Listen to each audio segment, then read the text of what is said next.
Good morning, friends. Welcome back in chemistry tutorial. A floating Ansala take education in rhyme because lotus flourishes in slime. Today's chapter is chapter number 3, Delhi, 12th to 15th century.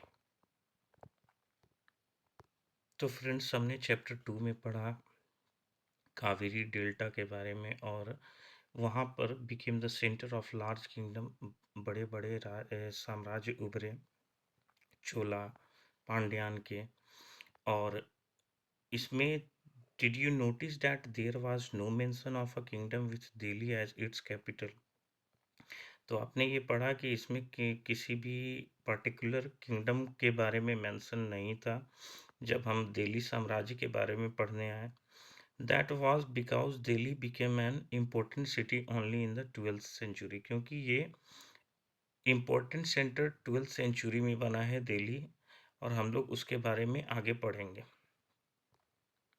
Delhi का राजधानी बनना आरंभ होगा तोमर राजपूत से who were defeated in the middle of the 12th century जो 12th century में हारे थे चौहान या चाहमान के द्वारा तो तोमर से शुरू होगा और चाहमान या चौहान जिन्हें कहते हैं that Delhi became an important commercial centre और उसके बाद दिल्ली एक इम्पोर्टेंट कॉमर्शियल सेंटर बन जाएगा बहुत सारे rich Jainas merchants live in the city बहुत सारे जैन मर्चेंट जो थे इस शहर में रहा करते थे एंड कंस्ट्रक्टेड सर्वल टेम्पल्स बहुत सारे मंदिरों को उन्होंने बनवाया कोइंस मिंटेड ईयर यहाँ पर कोइन मिंट किए जाते थे जिन्हें दिल्ली वॉल कहा जाता था और हैड अ वाइड सर्कुलेशन और इनका सर्कुलेशन काफ़ी ज़्यादा वाइड था यहाँ फ्रेंड्स आप कुछ दिल्ली के पुराने शहरों को देख सकते हैं फिरोजाबाद फिरोजशाह कोटला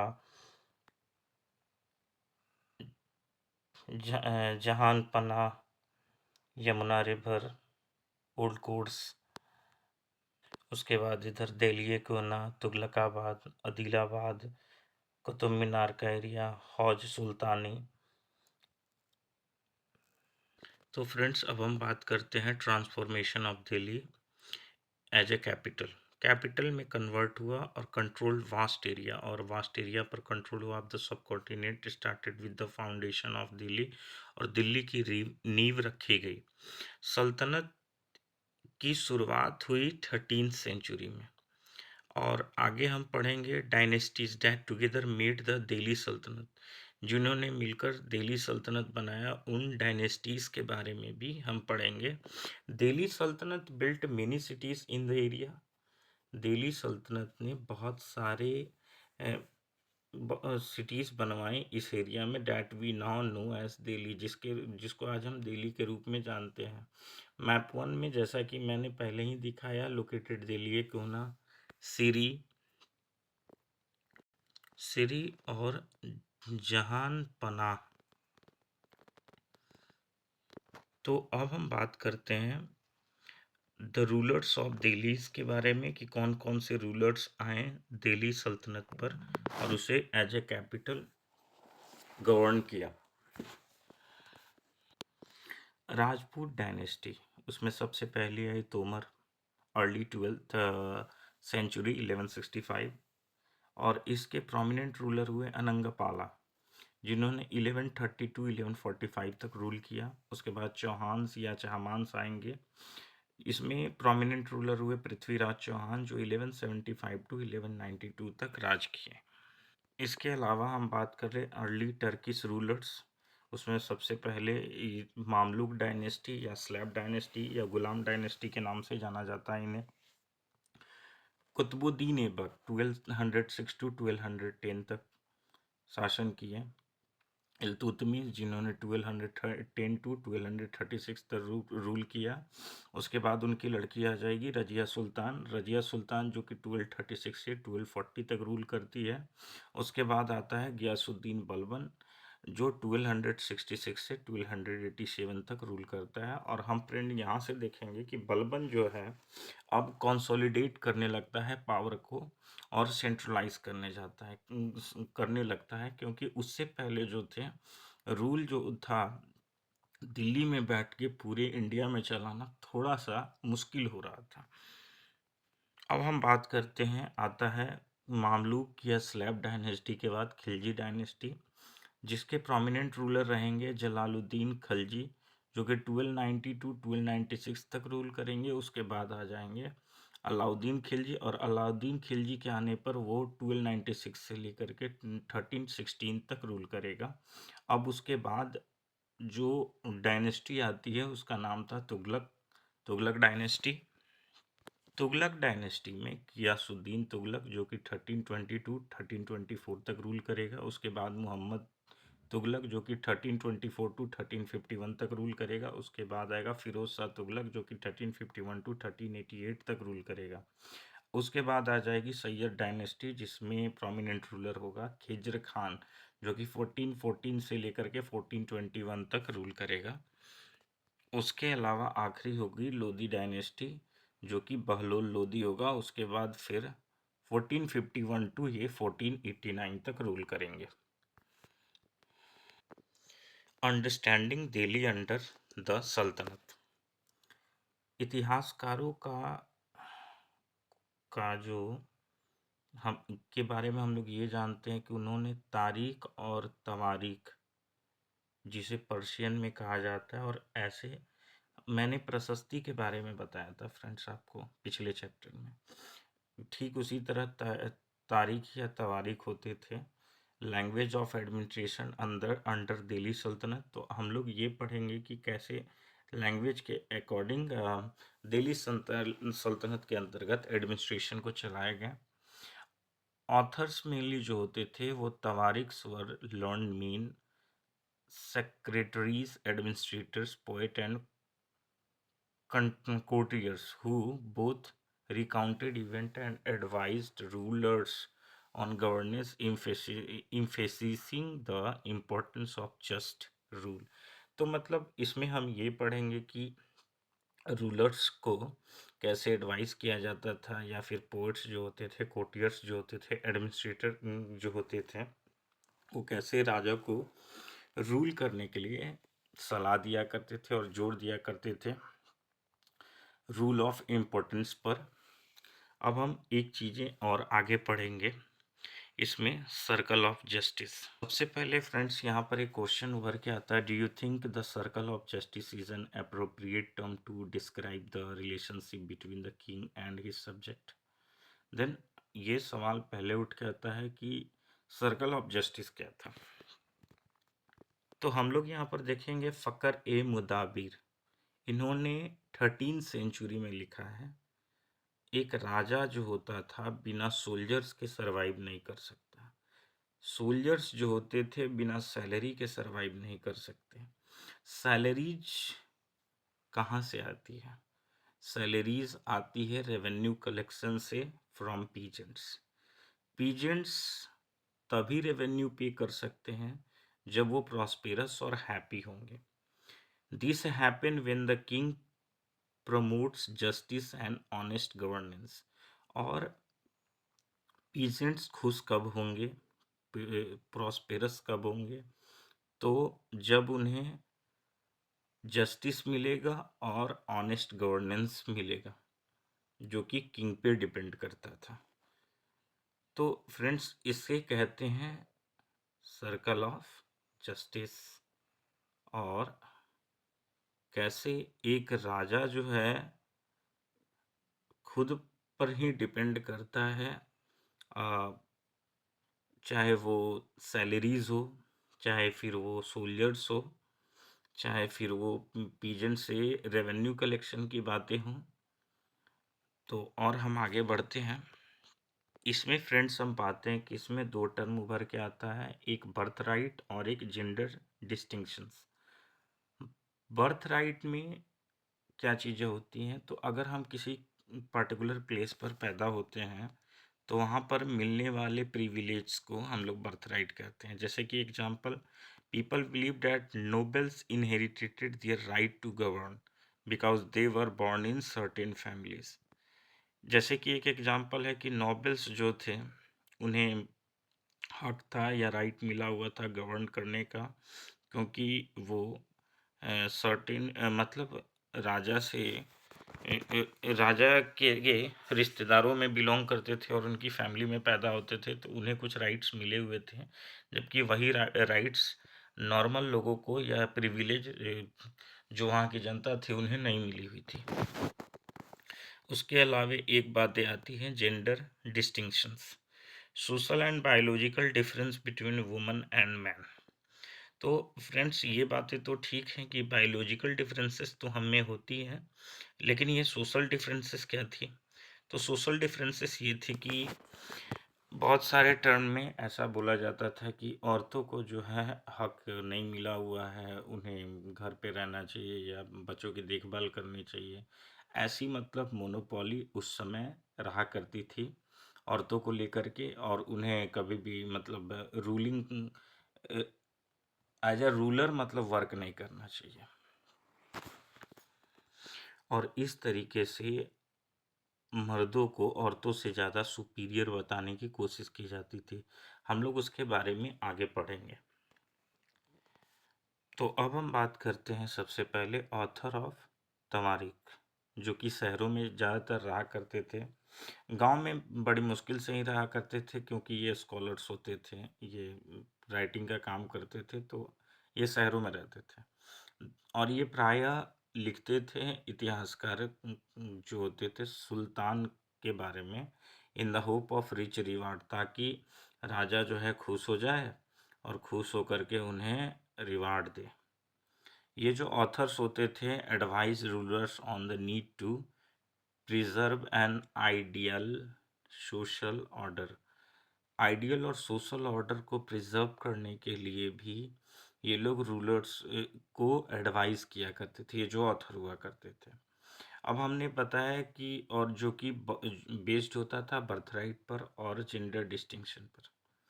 इनके जो आइडियाज़ थे were not shared by everybody. इनके आइडियाज़ हर किसी से शेयर नहीं होते थे। तो फ्रेंड्स आप यह देख सकते हैं सबसे पहले कि ये जो स्कॉलर हुआ करते थे, या यूँ कहें कि ये जो ऑथर या राइटर हुआ करते थे, ये राजा को एडवाइस करते थे बर्थ राइट के अकॉर्डिंग और जेंडर डिस्टिंक्शन के अकॉर्डिंग। ये लोग जो है राजा को एडवाइस करके यही बताने की कोशिश करते थे कि अगर कोई आम आदमी जो है अगर पढ़ा लिखा हो जाता है या फिर होशियार हो जाता है, या फिर अगर सारे राइट्स उसे भी मिलने लगे, तो फिर ये उन्हें तो उठा करके हटा देगा और खुद उसकी जगह पर चला जाएगा, मतलब एज अ राइटर या स्कॉलर वो भी वर्क करने लगेगा।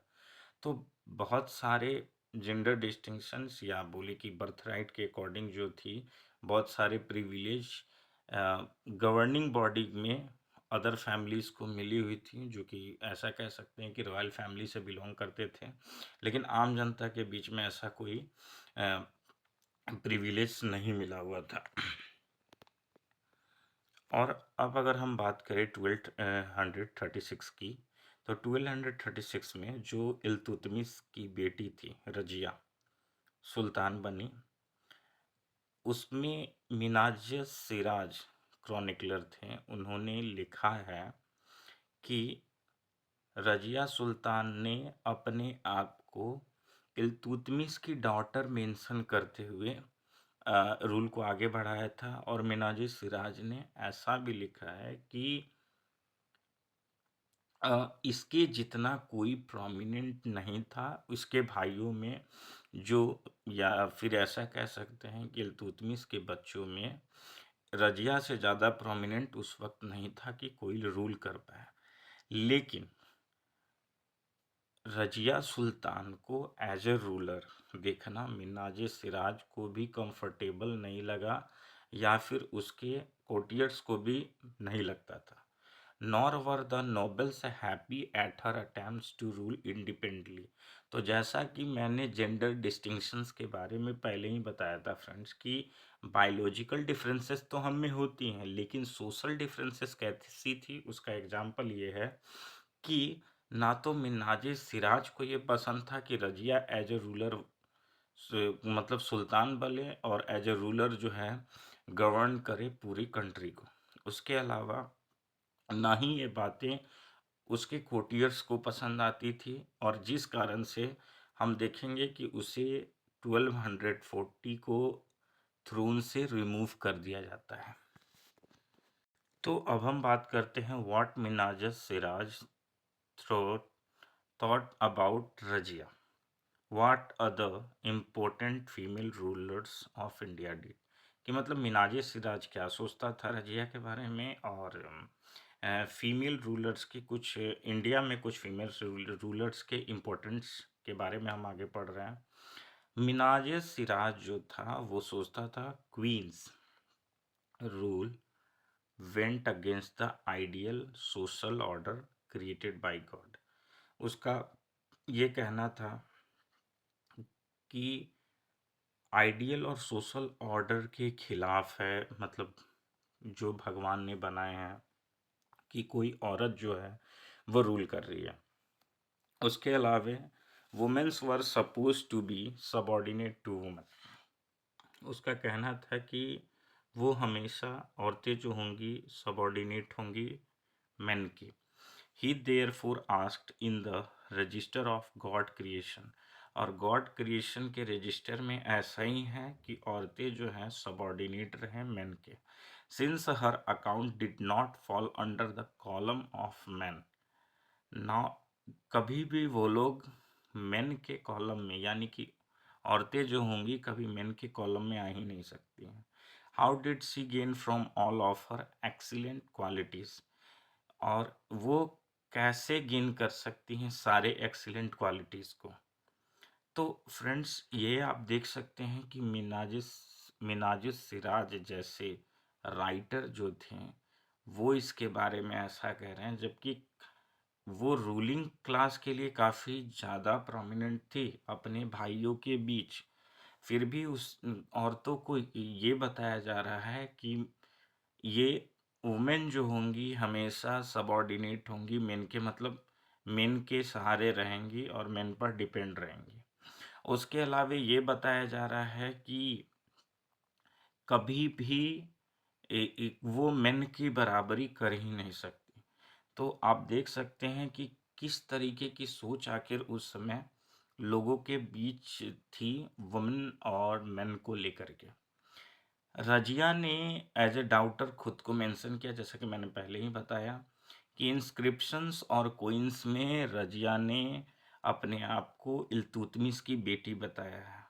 This was in contrast to the queen Rudrama Devi, जबकि अगर हम बात करें रुद्रमा देवी की तो ये बिल्कुल अलग थी उनसे, काकतीय डायनेस्टी ऑफ वारंगल, और ये part of modern Andhra Pradesh, modern Andhra Pradesh का ये पार्ट था। तो ये जो काकतीय डायनेस्टी की रुद्रमा देवी है, रुद्रमा देवी ने अपने आप को इंस्क्रिप्शन में एज अ मेन क्लेम किया है। मतलब वो ये रुद्रमा देवी दिखाने की कोशिश कर रही हैं कि मैं जो हूँ एक औरत नहीं बल्कि एक मर्द हूँ। अब हम बात करते हैं अनदर क्वीन दीदा की। दीदा जो थी कश्मीर में रूल किया करती थी, 980 टू 1003 तक रूल किया, जबकि रुद्रमा देवी ने 1262 टू 1289 तक रूल किया।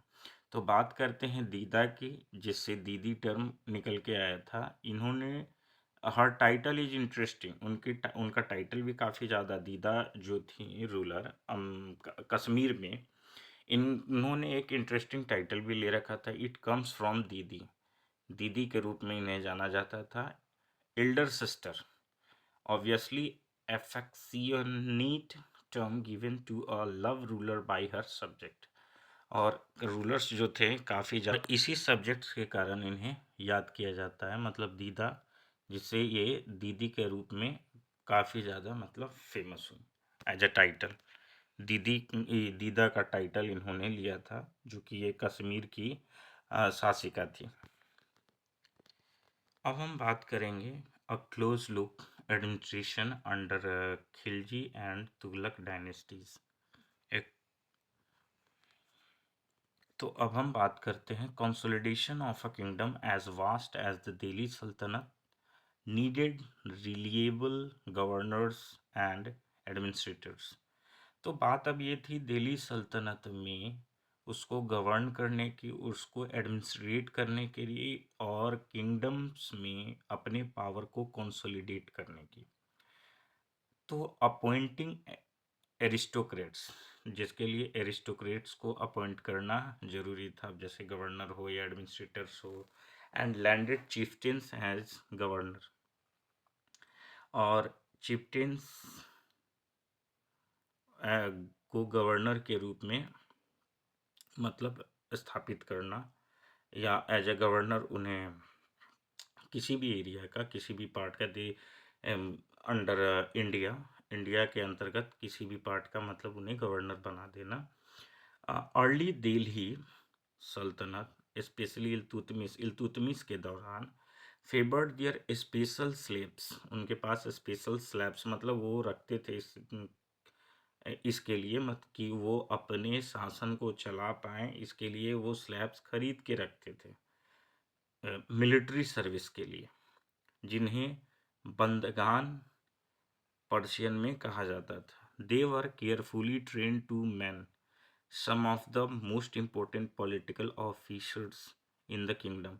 तो इस किंगडम में केयरफुली इन्हें ट्रेंड किया जाता था of the most important political officers, बहुत सारे पॉलिटिकल ऑफिसर्स के लिए इन द किंगडम, इस किंगडम में, since they were totally dependent upon their master, और ये टोटली अपने मास्टर पे डिपेंड करते थे, और ये जो सुल्तान हुआ करते थे could trust and relief upon them, और वो जो सुल्तान होते थे या रूलर्स होते थे अपने उस जो बंदगान होते थे या जो उनके स्लैब होते थे उन पर वो काफ़ी ज़्यादा भरोसा करते थे, और वो भी काफ़ी ज़्यादा वफादार हुआ करते थे।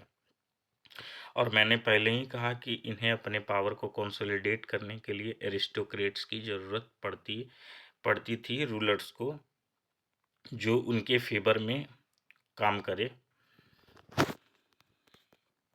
स्लैब्स रादर देन सन, सल्तनत वर एडवाइस, सल्तनत को एडवाइस किया जाता था। एक स्लैब जो होता था, whom one has brought up and promoted must be looked after, for it needs a whole lifetime and good luck to find a worthy and ex experienced slab।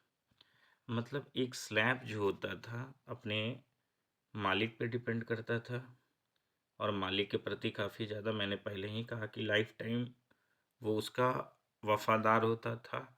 And which man have said that that worthy and experienced slave is better than a son, और ऐसा इसलिए बोला गया है कि slabs जो होते थे, जो एक्सपीरियंस स्लैब होते थे, वो सन से कम नहीं थे, क्योंकि वो जो थे अपने मालिक के सारी बातों को मानते थे, और उनकी सारी बातों को फॉलो किया करते थे। उसके अलावे ये कम्प्लीटली डिपेंड करते थे अपने मालिक के ऊपर, जो उनके स्लैब्स हुआ करते थे, या एज ए रूलर जो उन्हें परचेस करके या खरीद के लाता था और उन्हें ट्रेंड करता था। अब हम बात करते हैं client, someone who is under the protection of another or dependent or hanger on। मतलब क्लाइंट उन्हें कहा जाता है जो किसी दूसरे पर प्रोटेक्ट करता है, मतलब उसके अंतर्गत मतलब वो रहता है, जीता है, या किसी और पे डिपेंड करता है, और ये फिर किसी व्यक्ति के अंडर में जब कोई व्यक्ति होता है। अब जैसे कि हम बात करेंगे खिलजी और तुगलक्स की, कंटिन्यू टू यूज बंदगान, इन लोगों ने लगातार बंदगान को इस्तेमाल किया। तो जो बंदगान होते थे friends, also raised peoples to humble birth who are often their client. तो वो जो कि अपने मालिक के गुलाम होते थे और उन्हें खरीदा जाता था, जैसा कि मैंने पहले ही बताया, उन्हें क्लाइंट्स कहा जाता था, और ये अपने मालिक के अंतर्गत रहते थे और उन पर डिपेंड किया करते थे किन्हीं भी ज़रूरतों के लिए, और इन्हें बाद में हाई पॉलिटिकल पोजीशंस भी मिलते थे, क्योंकि स्लैब डायनेस्टी के समय में, या फिर क्योंकि स्लैब डायनेस्टी के समय से ही हम ये पाएंगे कि जो ये बंदगान या क्लाइंट्स होते थे, इन्हें काफ़ी ज़्यादा एज अ सन इन्हें रेफर किया जाता था। They were appointed as general, कभी कभी इन्हें जनरल या गवर्नर भी अपॉइंट किया जाता था। However this also introduced an element of political instability, और कभी कभी इन्हें पॉलिटिकल इंस्टेबिलिटी के लिए भी जाना जाता है। स्लैब्स एंड क्लाइंट्स, ये लॉयल हुआ करते थे अपने मास्टर के प्रति, और पैट्रोन होते थे अपने मालिक के लिए, but not to their heirs, लेकिन ये उनके हायर्स नहीं होते थे। सल्तनत हैड देयर आउन सर्वेंट, सल्तनत के खुद के सर्वेंट हुआ करते थे। इस कारण से accession of a new monarch often saw conflict between, इसीलिए इनके बीच हमेशा कन्फ्लिक्ट बने हुए रहते थे। The old and the new nobility, पुरानी और नए नोबेलिटीज के बीच में। Patronage of this humble people by the Delhi सल्तनत also shocked many elites, and the author of Persian Tawarikh criticized the Delhi Sultanate for appointing the low and based born of high officers. तो मतलब इसमें हम लोग ये भी देखेंगे कि जो स्कॉलर्स थे या फिर जो तवारीख लिखते थे, ऑथर या राइटर्स, उन्होंने दिल्ली के सुल्तानों के बारे में या रूलर के बारे में क्रिटिसाइज भी किया है कि ये बॉन्ड बेस पर डिपेंड था और उन्हें हाई ऑफिसेस दी जाती थी। मतलब गुलामों की बात कर रहे हैं, बंदगान की, क्लाइंट की बात कर रहे हैं, जबकि वो प्रोमिनेंट हो या ना हो, केवल मतलब ये कहा जाता है कि उन्हें अपॉइंट कर लिया जाता था दिल्ली सल्तनत में, क्योंकि वो उनके गुलाम हुआ करते थे,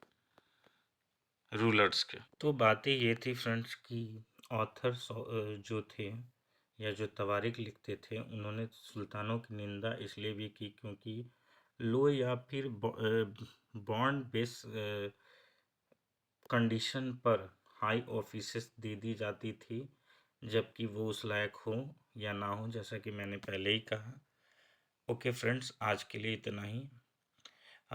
कल इसी चैप्टर में दूसरे पार्ट में फिर से मुलाकात होगी। Okay, thank you.